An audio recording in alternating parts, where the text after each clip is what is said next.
Multiple failed IVF यानी आपने 2 बार या 3 बार आईवीएफ करा लिया और फेल हो गया है। अब सामने एक विकल्प आता है जिसे कहते हैं donor egg cycle, egg donation. ये क्या होता है, इसको करना चाहिए और क्या ये कई बार सुनने के बाद लगता है कि नहीं, मैं तो ये नहीं कर सकती हूँ या हम ये नहीं कर सकते हैं, कपल कहता है। आज हम बात करेंगे इस वीडियो में कि एग डोनेशन किसको करना चाहिए और क्यों करना चाहिए और इसका प्रोसेस क्या होता है, लीगल है नहीं है, और क्या वो बच्चा जो पैदा होगा क्या वो आप ही का होगा, क्या वो आपके जैसा लगेगा, और इस बात के लिए अपने मन को मनाना क्या ज़रूरी है या इसको हम छोड़ भी सकते हैं। तो ये सारे क्वेश्चंस के जवाब मैं आपको इस वीडियो के माध्यम से दूंगी आज डोनर एग साइकिल के ऊपर।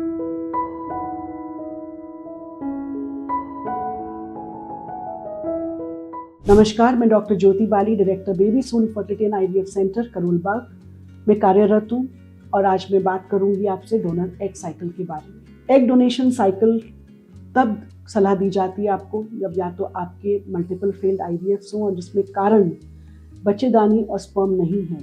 क्लियर रिकॉर्ड बताते हैं प्रीवियस आईवीएफ साइकिल्स के कि प्रॉब्लम एग क्वालिटी की थी, लाइनिंग अच्छी बन रही है, स्पर्म क्वालिटी अच्छी है, लेकिन इन अंडों से 2 बार आईवीएफ फेल हो चुका है। और क्वालिटी जब एम्ब्रियोलॉजी रिकॉर्ड्स देखे जाते हैं तो पता लगता है कि वो क्वालिटी अच्छी नहीं निकल रही है। तो इसमें कोई विकल्प नहीं है हमारे पास, हमें एग डोनेशन साइकिल की सलाह दे दी जाएगी। एग डोनेशन कैसे किया जाता है और क्या होता है? अब जो कपल मल्टीपल फेल्ड आईवीएफ के साथ हमारे पास आया है और उन्होंने हमें एग डोनेशन हमने उन्हें कहा है, तो एग डोनेशन जो है वो किसी यंग महिला से किया जाएगा जिसकी उम्र 30 से कम होगी और उसका अपना एक बच्चा होना अनिवार्य है, मिनिमम एक बच्चा, 2 भी हो सकते हैं। और उस लेडी को हम रिक्रूट करते हैं किसी एआरटी बैंक के थ्रू, रजिस्टर्ड एआरटी बैंक जो कि एआरटी बोर्ड के तहत रजिस्टर्ड है, लॉफुल है, और वो डोनर को प्रोवाइड करते हैं, उसकी इंश्योरेंस करा के देते हैं और सारे इन्वेस्टिगेशंस यानी जितने भी ब्लड टेस्ट आपके लिए हम करते हैं, सारे viral markers, HIV, hepatitis B, hepatitis C, BBRL, blood group, thyroid, diabetes, सब कुछ देखा जाता है उसकी जनरल हेल्थ को लेकर। उसके बाद अल्ट्रासाउंड पे अंडे कितने हैं, कैसे हैं, उसके अपने बच्चे नॉर्मल हुए नहीं हुए, वो किस स्टेटस से आती है, क्या करती है, वो पूरा बैकग्राउंड, आधार कार्ड सब चेक किया जाता है और एजेंसी के थ्रू इंश्योरेंस करा के उसे रिक्रूट किया जाता है आईवीएफ सेंटर में। आपको हम प्रोफाइल तो दे सकते हैं लेकिन हम उसकी आइडेंटिटी डिस्क्लोज करने के लिए हम नहीं कर सकते हैं। वो कानून के तहत वो एक चीज़ है जो हम आपको नहीं बता पाएंगे और बतानी भी नहीं चाहिए। मैं इमोशनली भी कहूँगी आपसे कि आप उसके बारे में बात भी ना करें, क्योंकि आप अपने बच्चे में अपनी शक्ल देखिए, आप उसकी शक्ल क्यों रखना चाहते हैं याद। और आप कहेंगे नहीं डॉक्टर साहब हमें तो चाहिए, तो मैं कहती हूँ कि आप सड़क पे कितने बच्चे देखते हैं, कभी आपको पता भी नहीं होगा उसकी मम्मी कौन है, पापा कौन है, लेकिन आप उनको पुचकारते हैं। तो बच्चे तो हमेशा ही प्यारे लगते हैं। आप ये सोचिए, जो बच्चा आपके हस्बैंड के स्पर्म के साथ या आपके यूट्रस से पैदा होगा वो आपको अच्छा क्यों नहीं लगेगा?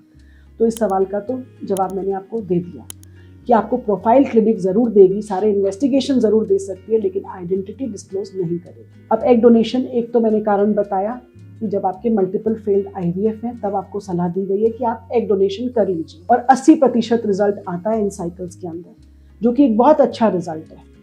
कई बार तो 90% तक भी जाता है। यंग लोगों में लाइनिंग अच्छी है, कुछ भी फैक्टर नहीं है, सिंपल एक फैक्टर है, तो डेफिनेटली हम 90% तक भी क्लेम करते हैं बेबी सून में।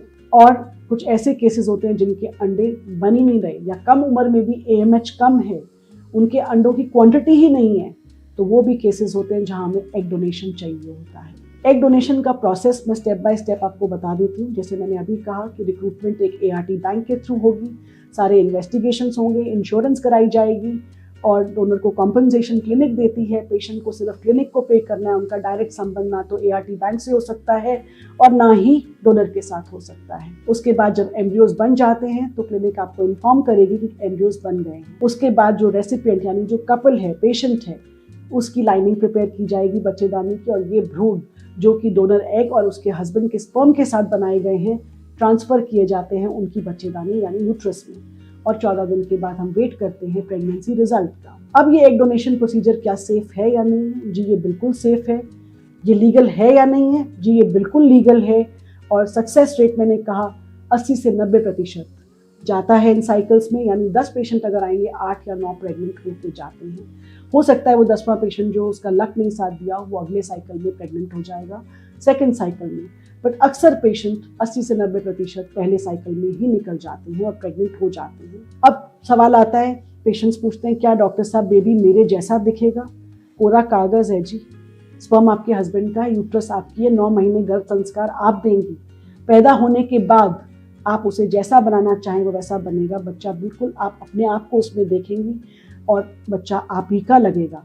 भगवान कृष्ण भी पैदा कहीं और हुए थे, पले कहीं और थे। 2 माताओं के बीच में उन्होंने अपना जीवन काटा है। तो जब भगवान कृष्ण ऐसा कर सकते हैं तो आप क्यों नहीं कर सकते। माता तो प्यार दोनों ही करती थी उनको, यशोदा भी और देवकी भी। तो आप भी इसको सोचिए कि ये तो हमारे इतिहास में पहले भी लिखा गया है, तो फिर कहाँ बात रह गई कि ममता नहीं जागेगी या प्यार नहीं होगा या वो माँ का दर्जा नहीं मिलेगा। बिल्कुल मिलेगा, 100% मिलेगा आपको। अब बात आती है, क्या रेसिपिएंट मदर का इमोशनल कनेक्ट होगा? इसका जवाब मैंने आपको, इससे बड़ा जवाब मेरे पास नहीं है कि क्या भगवान कृष्ण का कनेक्ट नहीं था देवकी माँ के साथ या यशोदा के साथ। दोनों के साथ था, बट यशोदा माँ के साथ ज़्यादा था, क्योंकि पालन पोषण करने वाली माता को ज़्यादा मिला था टाइम उनके साथ, और उन्होंने भी इस बात को स्वीकारा था अपने हर उसमें। अगर आप पढ़ेंगे गीता के उपदेश तो उसमें इसका वर्णन क्लियरली किया गया है। अगर आप भी अब इस दुविधा में फंसे हैं कि मुझे डोनर एग करना है या नहीं करना है, या मेरा मन नहीं मान रहा है, तो मैं समझती हूँ कि मेरा वीडियो सुनने के बाद आपका मन बन गया होगा। आप नीचे दिए नंबरों पे संपर्क कीजिए, और ये वीडियो अगर आपको अच्छा लगा हो तो इसे लाइक और सब्सक्राइब ज़रूर कीजिए और शेयर ज़रूर कीजिए। हो सकता है किसी के काम आ जाए।